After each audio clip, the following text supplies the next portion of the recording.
Hello everybody and welcome to Performance on Wheels. This is our 2015 Audi A8L 4-liter twin-turbo V8 that we installed a DS1 Stage 1 tune on. Now, we have just owned this vehicle for over 1 year now. Yes. And let's go ahead and recapture it. If you guys have followed our channel for a little bit, my name is Austin. This is my dad, Todd. We make all types of different car videos, and in the last year, we have made quite a few videos talking about our adventure of owning this Audi A8L. Now, let's talk about what it has been like over the last 365 days and countless miles. We've put quite a few miles on this we thing. can't actually count the miles. There's actually, there are 20,000 of them is what we put on. That's a lot. It is. It's a pretty good year, a pretty solid year. And I think I've got some pretty good insight, whether you want to call this video a buyer's guide, whether you're just into the Audi A8. Hey, maybe we even have one fan out there that actually just watches our content and follows kind of our storyline with our car adventures, right? So regardless, there's going to be some good info for you guys in this video. So let's get into it.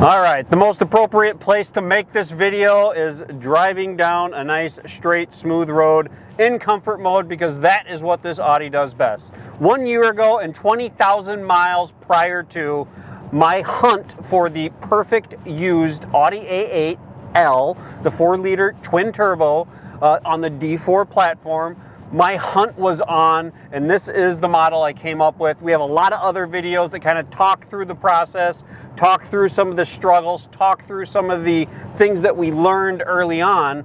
But ultimately, I'm not just going to repeat all that stuff. I'm going to tell you guys some of the items that we learned and just our overall opinion after 1 year of Audi A8 ownership.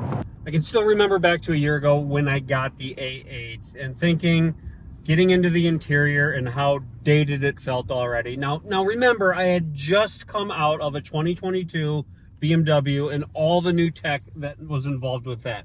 But at the same time, just know that this interior, this tech, didn't just start in 2015. This went back, I think it was into 2012, that you still had all the same buttons, all the same gadgets, all the same gizmos, and this continued in the D4 platform all the way up past the 2017 model year.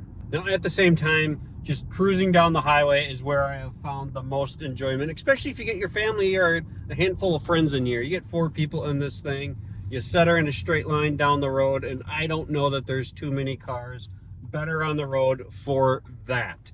What I do enjoy doing is getting rid of that MMI screen because it looks so dated to look at. I have learned to kind of appreciate the functionality and the engineering behind the MMI, but I do enjoy just tucking that thing away, controlling all my controls through the steering wheel with my radio stations and the different items that I'm trying to navigate, and just enjoying like the luxury experience. 1 year ago, I thought I was getting a phenomenal deal on this Audi. I thought we were a lot closer to hitting the bottom of depreciation, but boy was I wrong. The COVID inflation on the car market was still in place 1 year ago. This would be March of 2023 is where I'm talking about when I bought the A8, and I thought I got a smoking deal, and at that time I did. I paid right around $30,000 for this used Audi, and at the time it had 40,000 miles, amazing service history, but that depreciation wasn't quite done yet. In this 1 calendar year, the anchor has been thrown out the window and we kept going down. Hard to put an exact dollar amount on that depreciation, but even with this almost 9-year-old car, I experienced about $5,000 to $6,000 of depreciation. Now you have to take that with a grain of salt, I should say, because of the COVID inflation in the market, and that's the big contributor there. You have to remember, this is a lot of car for your money regardless. This Audi A8 was $100,000+ car in 2015, and it still has a lot of relevant features and technology. The same 4-liter is still used in 2024. The same ZF 8-speed is still relevant, and that's ultimately what brought me onto the A8 platform, was the powertrain. I'll give you my summary of the overall opinion of the car after a year of ownership. Was it exciting? Is it boring? Would I buy it again? Do I still love driving it? We'll summarize all that at the end of the video here, but let's just continue on with kind of our opinions or the knowledge we gained over the course of the year. So we bought the vehicle, and if you watch some of our previous videos, you would learn that we had a troubling start. There was a handful of maintenance and repairs that came right off the bat. And I have a theory, obviously this is just a theory, but I believe a lot of these luxury sedans get a bad reputation because a previous owner catches wind of something that needs to be repaired. They hide it, or they turn it into, they trade it in thinking they're just getting rid of it, and they save themselves money because they didn't make the repair. And that repair is ultimately either passed on to the dealership during an inspection or to the next owner. And that is obviously going to leave not only a bad taste in a dealership's mouth, bringing that trade-in value way the heck down, but it's also going to leave a bad taste in a new owner's mouth that thinks they're getting a new car, but then they're caught with a costly repair. I think that's true in a lot of cases. Now, not all cases. In my case, what I learned is the brakes needed to be addressed. All 4 rotors were completely warped. This car shook like crazy. I bought the car out of state, so I didn't have the opportunity to experience that firsthand. That turned into some drama, but we got it figured out. Again, previous video kind of tells that story. $3,600 is what an Audi A8 cost for a brake job using OEM components and going to the dealership. So it's my opinion that people get scared away from these A8s and the 4-liter twin turbo, not only because they get dumped on with costly repairs, but previously there was that huge scare of complete engine failure with the oil screens, that luckily there is a recall that takes care of that. So ultimately you're left, as long as you get the maintenance items taken care of, that you're probably going to be left with, you're left with a pretty rock solid car. There's many, many examples that have 120, 150, 200,000 miles, and there's a lot of owners that claim outside of just regular maintenance, these things are rock solid. By the way, I am hanging out in the back seat of the A8L with that extra leg room, a true saloon experience, a limousine. And with the model that I actually have the rear seat comfort pack, and I found out over the past year of ownership that passengers in the back really do enjoy the experience of playing with the different buttons and the massage and the lumbar, and also closing out the rest of the world with your privacy shades. It does add for a fun experience if you're taking friends out to dinner or even taking a road trip. Speaking of a road trip, over the past year and some of those 20,000 miles, were some pretty good size road trips. I took the car from Minneapolis to Nashville and back, and Minneapolis to Arkansas and back, and bought the car in Colorado and drove it to Minneapolis. So definitely a lot of good experiences in the A8. And on those road trips, you can get almost 30 miles to the gallon, which is pretty darn impressive. And that's not even trying. So 75, 80, 85, 90 miles per hour, you're still going to see some pretty impressive mile per gallon, which that is a lot of fun. Talking about performance, because that is important, that's ultimately what brought me to this platform, was thinking that you have this absolute rocket ship. And that's true. I only used the Draggy on the A8 once in the past year. I did it before and after I put the DS1 Stage 1 tune on, and what I found with not trying at all, no brake boosting, not doing multiple runs, I gained almost a full second. I believe it was about a 5.3 before the tune was on 0 to 60, and with the tune on it was like 4.2 or 4.17, something like that. So without trying, without brake boosting, without just beating on the car, that can give you an example of how quick this 17-foot long car is. Almost touching the 3-second 0 to 60 time, and it would not be out of the question to see high 11s, very low 12s with trap speeds pretty close to 120 miles per hour. So that sounds thrilling, and it is, it's fast, but you don't necessarily get the enjoyment of that V8 rumble or any exhaust sound.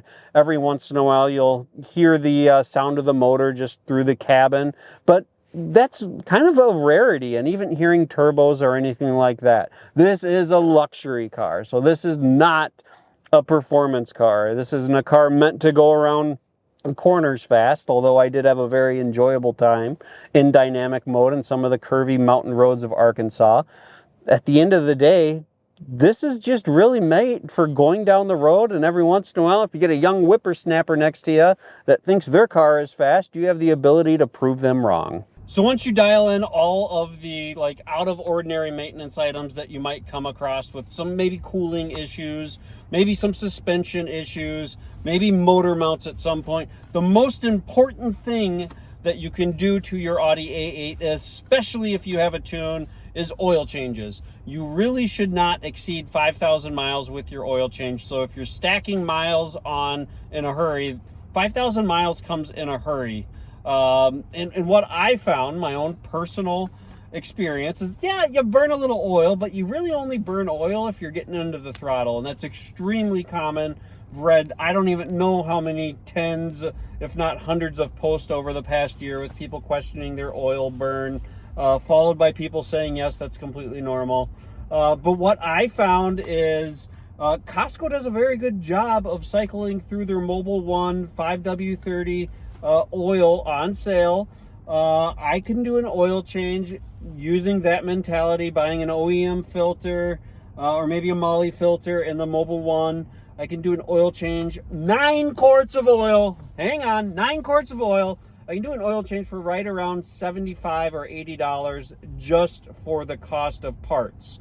If you take your A8 into the dealer, you can expect around a $200 to $250 oil change. As we're working towards taking a nap here, let's just kind of wrap things up here on the A8 video. So over the past year, I got about 21.5, 22 miles per gallon as my overall average. So if that tells you anything about your daily driving, drive about 30 miles a day for work, one way, so about 60 miles total. And mostly highway, like to get on the throttle every now and then, but by no means beat on the car. I just don't find it's like fun to get halfway into the throttle on the A8 is what I found. Just that torque is insane to experience. That DS1 tune, highly recommend it. It did transform the car. Zero issues, zero reliability concerns, zero hiccups with the stage 1. And it's really just been an enjoyable experience. But for a guy that likes something a little bit rowdy, this is the car I would like to keep in the corner of the garage and have it for those date nights or have it for those experiences with friends or a long road trip. But from my personal preference and the things that I enjoy, I want something with a little more personality and that is not as tame as the 4-liter twin turbo. In my experiences in the A8L, I haven't had a lot of time driving the A8, but I have been in the car for probably, I mean, we drove it from Colorado home here to Minnesota, and then just a few experiences around town, nothing too crazy by any means. However, it is a very tame car. It's very, very comfortable. Everything on the interior is pretty high in materials. It all works flawlessly. Haven't had any issues with the crazy amount of tech that's in here, which is pretty impressive. Flawless. Every single massage seat setting, every heated seat, cooled seat, quad zone, climate control, all of it, every window shade. There is so much going on in this car. We haven't had an issue with any of that stuff. It all works flawlessly. All the cool party tricks. Have not had a single issue. The screen going up and down, nothing, which has been great.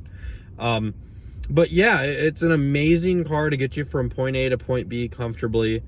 But it lacks if you're into a high-performing, fun car to drive that gives you excitement. It's a kind of a numb feedback through the steering wheel.